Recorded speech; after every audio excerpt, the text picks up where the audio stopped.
Contract वाली बहू। नरेश की माँ अपने बेटे से मिलने दिल्ली आ रही है। इस बात का पता चलते ही नरेश के दिल में हलचल मच जाती है। नरेश अपनी माँ के स्वागत की तैयारी में लग जाता है। साथ ही उसे डर भी सताने लगता है कि उसकी माँ कहीं अपनी पुरानी जिद पर फिर से बैठ ना जाए। हे भगवान, इस बार बचा लो, अगले साल पक्का माँ की जिद पूरी कर दूंगा। तभी दरवाजे की घंटी बजती है। नरेश दरवाजा खोलता है तो सामने अपने मकान मालिक को देखकर हैरान हो जाता है, क्योंकि उनके साथ एक सुंदर सी लड़की भी थी। अब नमस्ते अंकल, कुछ काम था, मुझे बुला लेते। आपने क्यों कष्ट किया?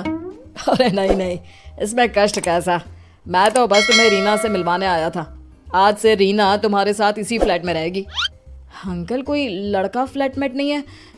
एक अनजान लड़की के साथ रहना मेरे लिए थोड़ा अजीब होगा।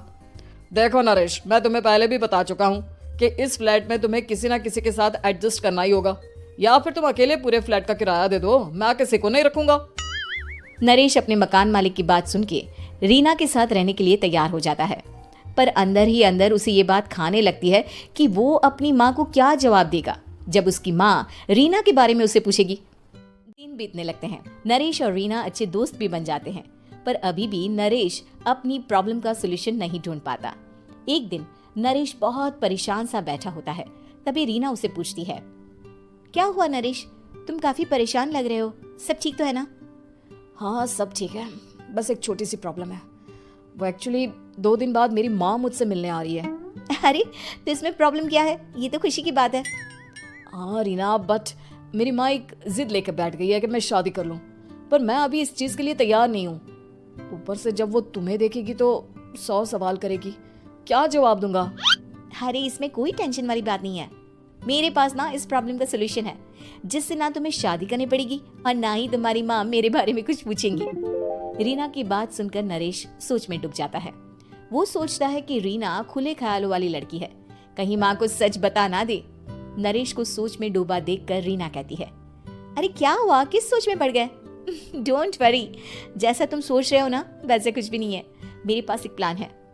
मैं कुछ समझ नहीं पा रहा हूँ, कैसा प्लान? मैं समझाती हूँ। हम ना एक कॉन्ट्रैक्ट मैरिज कर लेते हैं। फिलहाल मेरे पास जॉब नहीं है, तो तुम इस रूम का किराया दे देना जब तक तुम्हारी माँ यहाँ रहेंगी, सिर्फ तब तक। और तुम अपनी माँ से कह देना कि मैं तुम्हारी पत्नी हूँ, इससे वो मेरे यहाँ रहने पर कोई सवाल भी नहीं करेंगी। बात तुम्हारी ठीक है, पर माँ से झूठ बोलना, ना पापा, मैं ये रिस्क नहीं ले सकता। कोई और आइडिया दो ना तुम। देखो, मंजूर हो तो बोलो, वरना सच बता दो, मुझे कोई प्रॉब्लम नहीं है। रीना की बात सुनकर नरेश सोच में डूब जाता है। बहुत सोचने के बाद जब उसे कोई रास्ता नहीं मिलता तो वो रीना के बताए हुए रास्ते पर चलने के लिए तैयार हो जाता है। वो रीना से बात करता है और अपनी माँ की पसंद और नापसंद के बारे में बताता है। रीना भी नरेश की सभी बातों को ध्यान से सुनती है, ताकि कहीं उससे कोई गलती ना हो जाए। आखिर वो दिन भी आ जाता है जब नरेश की माँ उससे मिलने दिल्ली आ जाती है। नरेश अपनी माँ को फ्लैट पर लेकर जाता है। जैसे ही नरेश की माँ फ्लैट के अंदर जाती है, रीना उसके पैर छू लेती है। ये देखकर नरेश की माँ थोड़ी घबरा जाती है और नरेश से पूछती है, अरे बेटा नरेश, ये कौन है? माँ, ये आपकी बहू रीना है। माफ़ी चाहता हूँ, सब कुछ इतनी जल्दी में हुआ कि आपको बता ही नहीं पाया, इसलिए सोचा कि क्यों ना आपको सरप्राइज दिया जाए। अरे बेटा, मैं तो बस तेरा घर बसा हुआ देखना चाहती थी। हाँ, बहुत अरमान थे अपनी इकलौते बेटी की शादी को लेकर, लेकिन कोई बात नहीं, शायद किस्मत को यही मंजूर होगा। ये कहते ही नरेश की माँ रीना को गले लगा लेती है। रीना बेटिया, मेरा बेटा ना थोड़ा नादान है, पर तुम काफी समझदार लगती हो, और मैं जानती हूँ कि तुम इसका बहुत अच्छे से ध्यान रखोगी। माँ, आप चिंता मत कीजिए, मैं सब संभालूंगी। नरेश की माँ अपने बहू और बेटे के साथ खुशी खुशी रहने लगती है। दिन बीतने लगते हैं। नरेश की माँ और रीना का रिश्ता बहुत मजबूत होता चला जाता है। वो दोनों सारा दिन एक साथ रहती और खूब बातें करती। इधर साथ रहते रहते नरेश और रीना भी एक दूसरे से प्यार करने लगते हैं। दोनों को इस बात का एहसास हो जाता है, फिर भी वो इस बात को छुपा कर ही रखते हैं। एक दिन नरेश की माँ और रीना शादी के बारे में बात करने लगते हैं। रीना बिटिया, ये तो नरेश ने मुझे बिना बताए शादी कर ली, वरना मैं तो अपनी इकलौती बेटी की शादी इतनी धूमधाम से करती कि सारी दुनिया देखती रह जाती। अच्छा माँ, आप ऐसा भी क्या करती नरेश और मेरी शादी में जो दुनिया देखती रह जाती? अरे बिटिया, एक माँ के अरमान तुम अभी नहीं समझोगी। मैं तो अपनी बहू को एक रानी की तरह लेकर आती और शादी भी बिल्कुल शाही अंदाज में करती।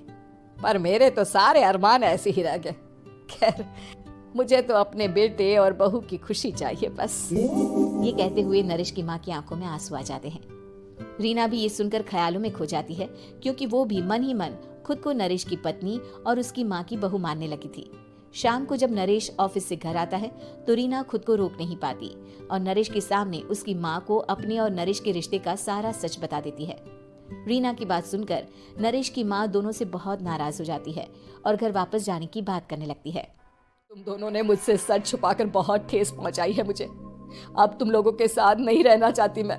कल ही वापस चली जाऊंगी अपने घर। माँ, मुझे माफ कर दो।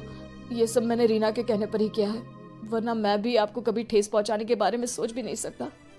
हाँ माँ, हमने ये सिर्फ आपका दिल रखने के लिए किया। प्लीज हम दोनों को माफ कर दीजिए। तुम दोनों ने मेरे अरमानों के साथ खिलवाड़ किया है, और वैसे भी मुझे अपने बेटे के लिए एक अच्छी लड़की ढूंढनी है, इसलिए मेरा यहाँ से जाना ही बेहतर होगा।